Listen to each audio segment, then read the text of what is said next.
Hello বন্ধুরা, সবাই কিরকম আছো? আশা করি সবাই ভালো আছো।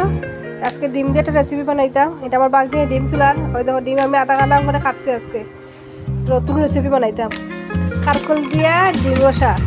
কেউ বানাইছে নি কমেন্টে করে, তো কে কে বানাইছে, কিন্তু আমি আজকে প্রথম রান্না করবো কারকল দিয়া ডিম রসা।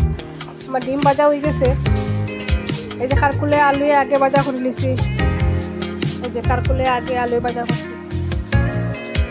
আমি একলগে বাজা খুলেছি এই সমস্ত, এই জিরা, মরিচ, হলুদ, ধনিয়ার গুঁড়া, লবণ। যে যতটুকু জাল খাও যখন একবার রান্না করে দেখিও। আর পেস্ট করছি হলো পেঁয়াজ, কাঁচামরিচ আর হইলো আদা। এটা একসঙ্গে আমি পেস্ট করে দিয়েছি। পেস্ট করে সব মশলা দিয়ে একবার বাটি সাথে দিলাম দেখতে। তা আমি নতুন রান্না করছি, এটা নতুন মানে কারকুল দিয়ে আলুতে তো ডিম রসা যেটা কম, আলু দিয়ে ডিম দিয়ে সবাই মানে আমরা সবাই রান্না করলে সব কাটে, কিন্তু আজকে আমি কারকুল দিয়ে ডিম দিয়ে রসা করছি। আমাকে প্রথম আমরা রান্নিয়ে দেখছি কীরকম লাগে। তো এই তরকারিটা খাতে খুব স্বাদ লাগছে। তো আমি সাতটা নিয়ে একটু জল দিচ্ছি, এখানে সিদ্ধ হইতে লাগবে না আলু আর কারকুলে। আমার শরীরটা তো বালা না, গলার আওয়াজে বুঝরায় শরীরটা ভালো না।